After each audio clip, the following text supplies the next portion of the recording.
Cette vidéo traite de l'audit de la performance sur le processus d'approvisionnement en travaux et en services spécialisés d'Hydro-Québec. Nous aborderons dans cette capsule vidéo deux des principaux axes évalués dans ce rapport: la planification des acquisitions et l'appel à la concurrence. Ayant effectué des achats de biens et de services totalisant plus de 3 milliards de dollars en 2015, Hydro-Québec est un acteur économique et un donneur d'ouvrages de premier plan. Depuis 2011, les travaux et les services spécialisés représentent le principal type d'acquisition effectuée par Hydro-Québec. En 2015, ces acquisitions ont regroupé 1,4 milliard de dollars, dont 74,5 % correspondent à des travaux et 25,5 % à des services spécialisés. Le présent audit visait à nous assurer qu'Hydro-Québec gère le processus d'approvisionnement de manière économique, conformément à la réglementation en vigueur et aux saines pratiques de gestion. Nos travaux ont démontré qu'Hydro-Québec a un processus d'approvisionnement pour les travaux et les services spécialisés qui s'aligne généralement sur les bonnes pratiques et qui respecte la réglementation. De plus, lors des appels à la concurrence lancés par Hydro-Québec, le nombre de soumissions reçues est satisfaisant. Néanmoins, des améliorations sont nécessaires à des étapes du processus. Voici les principaux constats que nous avons faits lors de notre audit.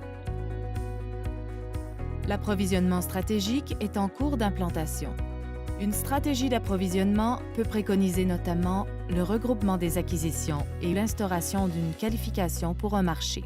Le processus menant à la qualification des fournisseurs devrait être davantage encadré.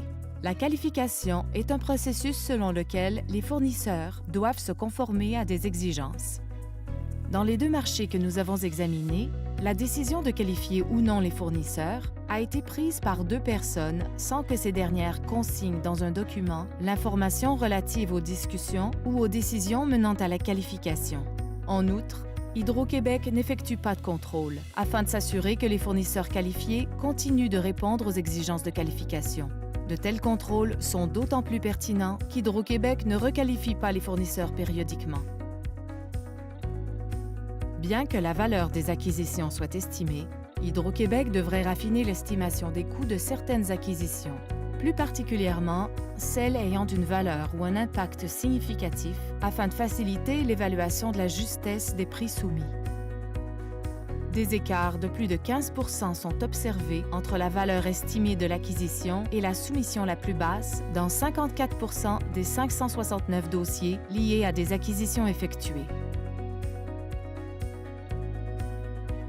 Les propositions reçues par voie électronique sont ouvertes à des fins de validation et de classement avant la date et l'heure fixée pour l'ouverture des plis, et leur contenu a pu être examiné. Par ailleurs, l'application des clauses relatives à la conformité des soumissions n'est pas claire, ce qui engendre un risque d'iniquité à l'égard des efforts demandés aux fournisseurs afin de déposer une soumission. Le manque de précision est principalement lié à une clause qui prévoit qu'Hydro-Québec peut passer outre à tout vice mineur dans une soumission.